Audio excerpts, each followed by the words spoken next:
ಜನಪ್ರಿಯ ಜಾಗತಿಕ ನಾಯಕರ ಪೈಕಿ ಭಾರತದ ಪ್ರಧಾನಿ ನರೇಂದ್ರ ಮೋದಿ ಮತ್ತೆ ಮೊದಲ ಸ್ಥಾನದಲ್ಲಿದ್ದಾರೆ. ಮಾರ್ನಿಂಗ್ ಕನ್ಸಲ್ಟ್ ಸಂಸ್ಥೆಯ ಮಾಸಿಕ ವರದಿಯ ಪ್ರಕಾರ 76% ರೇಟಿಂಗ್ ಪಡೆದಿರುವಂತಹ ಮೋದಿ ಮೊದಲ ಸ್ಥಾನದಲ್ಲಿದ್ದಾರೆ. ವಿಶೇಷ ಅಂದ್ರೆ ವಿಶ್ವದ ಇತರೆ ಯಾವುದೇ ನಾಯಕರು ಕೂಡ ಜನಪ್ರಿಯತೆಯಲ್ಲಿ ಮೋದಿಯ ಸಮೀಪಕ್ಕೂ ಕೂಡ ಬಂದಿಲ್ಲ. 61% ರೇಟಿಂಗ್ ಇರುವಂತಹ ಮೆಕ್ಸಿಕೋ ಅಧ್ಯಕ್ಷ ಉಂಡ್ರೆಸ್ 2ನೇ ಸ್ಥಾನದಲ್ಲಿದ್ದಾರೆ.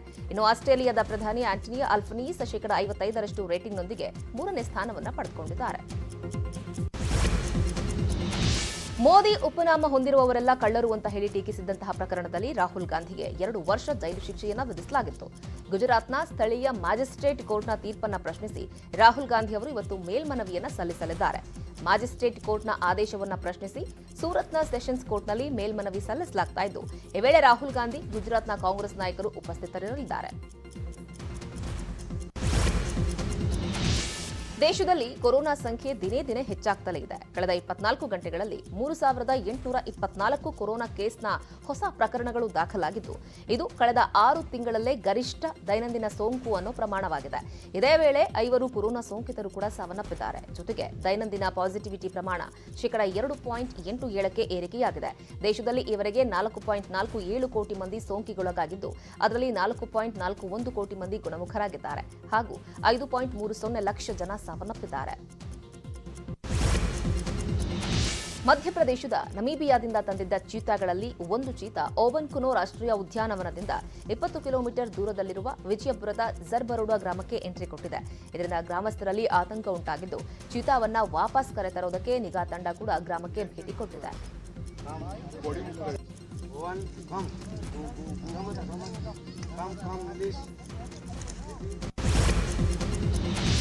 ಉತ್ತರಾಖಂಡದ ಮಸೂರಿ ಡೆಹ್ರಾಡೂನ್ ಮಾರ್ಗದಲ್ಲಿ ರಸ್ತೆ ಮಾರ್ಗದಲ್ಲಿ ಬಸ್ ನಿಯಂತ್ರಣ ತಪ್ಪಿ ಕಂದಕಕ್ಕೆ ಬಿದ್ದಿದೆ. ಘಟನೆಯಲ್ಲಿ ಹಲವರಿಗೆ ಗಾಯಗಳಾಗಿದ್ದು, ಸ್ಥಳದಲ್ಲಿ ಪೊಲೀಸ್, ಅಗ್ನಿಶಾಮಕ ಸಿಬ್ಬಂದಿ ರಕ್ಷಣಾ ಕಾರ್ಯಾಚರಣೆ ನಡೆಸಿದರು.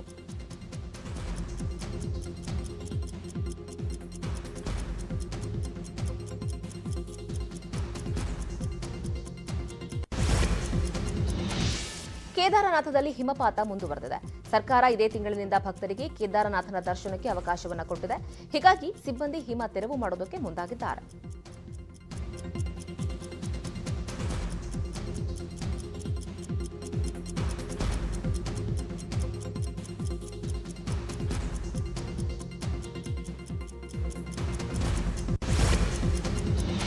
ರಾಮನಗರದ ಚನ್ನಪಟ್ಟಣ ಬಸ್ ನಿಲ್ದಾಣದಲ್ಲೇ ಪ್ರಯಾಣಿಕರು ಮಲಗಿ ಪ್ರತಿಭಟನೆ ಮಾಡಿದ್ದಾರೆ. ಚನ್ನಪಟ್ಟಣದಿಂದ ಬೆಂಗಳೂರು ಕಡೆಗೆ ಹೋಗಲು ಬಸ್ಗಳಿಲ್ಲ. ಪ್ರತಿ ಭಾನುವಾರ ಇದೇ ಸಮಸ್ಯೆ ಆಗೋಗಿದೆ. ಆದರೆ ಅಧಿಕಾರಿಗಳು ಮಾತ್ರ ಯಾವುದೇ ಕ್ರಮವನ್ನು ತೆಗೆದುಕೊಳ್ತಾ ಇಲ್ಲ ಅಂತ ಪ್ರಯಾಣಿಕರು ಆಕ್ರೋಶ ವ್ಯಕ್ತಪಡಿಸಿದರು. ಬಳಿಕ ಸ್ಥಳಕ್ಕೆ ಚನ್ನಪಟ್ಟಣ ಟೌನ್ ಪೊಲೀಸರು ಆಗಮಿಸಿ ಪ್ರಯಾಣಿಕರನ್ನ ಸಮಾಧಾನ ಮಾಡಿದರು. ಪ್ರತಿ ಭಾನುವಾರ ಇದೊಂದು ಭಾನುವಾರ ಅಲ್ಲ ಸರ್, ಬಸ್ಗಳಿಲ್ಲ ಇಲ್ಲಿ ಸರ್. ಡಿಪೋನಲ್ಲಿ ಹೇಳಿದ್ರು ಅವರು ರೆಸ್ಪಾನ್ಸ್ ಮಾಡ್ತಾ ಇಲ್ಲ ಸರ್. ಯಾರೋ ಬಂದಿದ್ರಾ? ಒನ್ ಅವರಿಂದ ವೇಟ್ ಮಾಡ್ತಾ ಇದ್ದೀನಿ. ಮೈಸೂರು ಕಡೆಯಿಂದ ಬಸ್ಗಳಲ್ಲಿ ಹತ್ತಕ್ಕೂ ಜಾಗ ಇಲ್ಲ. ಇಲ್ಲಿ ಎಷ್ಟೋ ಬಸ್ ಆಗಿ ಚನ್ನಪಟ್ಟಣದಿಂದ ಬೆಂಗಳೂರಿಗೆ ಅಂದ್ರೆ ಆಫೀಸಲ್ಲಿ ಅವರು ರೆಸ್ಪಾನ್ಸ್ ಮಾಡ್ತಾ ಇಲ್ಲ. ಇಲ್ಲಿಗೆ ಯಾರಾದ್ರೂ ಬಂದಿದ್ರಾ? ಯಾರು ಬರ್ಲಾ ಇಲ್ಲ ಸರ್. ಇಲ್ಲಿ ಪ್ರತಿ ಭಾನುವಾರ ಇದೊಂದು. ಕೋಲಾರದ ಬಂಗಾರಪೇಟೆ ಸರ್ಕಾರಿ ಆಸ್ಪತ್ರೆಯಲ್ಲಿ 26 ವರ್ಷದ ಬಾಣಂತಿ ಸಾವನ್ನಪ್ಪಿದ್ದು, ವೈದ್ಯರ ನಿರ್ಲಕ್ಷ್ಯವೇ ಈ ಸಾವಿಗೆ ಕಾರಣ ಅಂತ ಆರೋಪಿಸಿದ್ದಾರೆ. ನೆನೆ ಮಧ್ಯಾಹ್ನ ಹೆರಿಗೆಗೆ ಅಂತ ಹೇಳಿ ಭಾರತಿ ಅನ್ನೋರು ಆಸ್ಪತ್ರೆಗೆ ದಾಖಲಾಗಿದ್ರು. ಹೆರಿಗೆ ನಂತರ ಕಾಲು ನೋವಿಗೆ ತಡರಾತ್ರಿ ವೈದ್ಯರು ಕೊಟ್ಟಿದ್ದ ಚುಚ್ಚುಮದ್ದು ಅದು ರಾತ್ರಿ 11 ಗಂಟೆಗೆ ಭಾರತಿ ನರಳಾಡ್ತಾ ಇದ್ರು ಕೂಡ ವೈದ್ಯರು ಯಾವುದೇ ರೀತಿಯಾದಂತಹ ಸ್ಪಂದಿಸದೆ 1 ಗಂಟೆ ತಡವಾಗಿ ಚಿಕಿತ್ಸೆ ಕೊಟ್ಟಿದ್ದಾರೆ. ಬಾಣಂತಿಯ ಸಾವಿಗೆ ವೈದ್ಯರ ನಿರ್ಲಕ್ಷ್ಯವೇ ಕಾರಣ ಅಂತ ಆರೋಪಿಸಿದ್ದು, ಹಸುಗೂಸಿನ ಸಮೇತ 106 ಸಂಬಂಧಿಕರು ಆಸ್ಪತ್ರೆಯ ಎದುರು ಪ್ರತಿಭಟನೆ ನಡೆಸಿ ವೈದ್ಯರ ಅಮಾನತಿಗೆ ಒತ್ತಾಯಿಸಿದ್ರು. ಈ ವೇಳೆ ಪೊಲೀಸರು ಪ್ರತಿಭಟನಾಕಾರರನ್ನ ಗೇಟ್ ಹೊರಗೆ ತಡೆದಿದ್ದಾರೆ.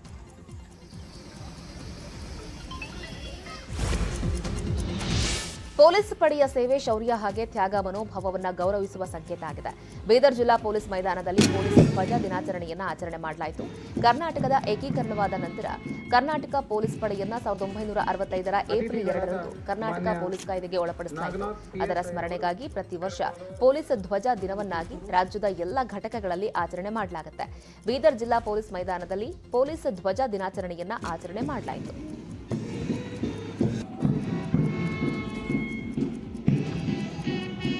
ಅತಿಥಿಗಳಾದ ಮಾನ್ಯ ನಾಗನಾಥ್ PSI ರವರು ಇರಬಹುದು. ನಮ್ಮ ಟೆನ್ನಿಸ್ ಕೋರ್ಟ್ ಮತ್ತು ಸ್ಟೇಡಿಯಂ ಮೂಲಕ್ಕಾಗಿ ಶುದ್ಧ ಕುಡಿಯುವ ನೀರಿನ RO ಪ್ಲಾಂಟ್ ನಿವೃತ್ತ ಅಧಿಕಾರಿ ಮತ್ತು ಸಿಬ್ಬಂದಿಯವರಿಗೆ ಪೊಲೀಸ್ ಸಬ್ಸಿಡರಿ ಐಪಿಎಲ್ನಲ್ಲಿ ಅತ್ಯುತ್ತಮ ಬ್ಯಾಟಿಂಗ್ ಪ್ರದರ್ಶನ ನೀಡಿದ ಆರ್ಸಿಬಿ ತಂಡ ಮುಂಬೈ ಇಂಡಿಯನ್ಸ್ ವಿರುದ್ಧ 8 ವಿಕೆಟ್ಗಳ ಭರ್ಜರಿ ಜಯ ಗಳಿಸಿದೆ. ಬೆಂಗಳೂರಿನ ಚಿನ್ನಸ್ವಾಮಿ ಕ್ರೀಡಾಂಗಣದಲ್ಲಿ ನಡೆದ ಪಂದ್ಯದಲ್ಲಿ ಮೊದಲು ಬ್ಯಾಟಿಂಗ್ ಮಾಡಿದ ಮುಂಬೈ ಇಂಡಿಯನ್ಸ್ ತಂಡ ನಿಗದಿತ ಓವರ್ 7 ವಿಕೆಟ್ ನಷ್ಟಕ್ಕೆ 171 ರನ್ ಪೇರಿಸಿತ್ತು. 172 ರನ್ಗಳ ಗುರಿ ಬೆನ್ನಟ್ಟಿದ್ದ ಆರ್ಸಿಬಿ ತಂಡ ಇನ್ನೂ 22 ಎಸೆತಗಳು ಬಾಕಿ ಇರುವಂತೆ 2 ವಿಕೆಟ್ ನಷ್ಟಕ್ಕೆ 171 ರನ್ ಪೇರಿಸಿ ಗೆಲುವಿನ ನಗೆ ಬೀರಿತು. ಈ ಗೆಲುವಿನ ಮೂಲಕ ಆರ್ಸಿಬಿ ಟೂರ್ನಿಯಲ್ಲಿ ಶುಭಾರಂಭ ಮಾಡಿದೆ. ರಾಜಕೀಯ ಒತ್ತಡದ ಮಧ್ಯೆ ಕೂಡ ಮಾಜಿ ಸಿಎಂ ಸಿದ್ದರಾಮಯ್ಯನವರು ಐಪಿಎಲ್ ಮ್ಯಾಚ್ ಅನ್ನು ವೀಕ್ಷಣೆ ಮಾಡಿದರು.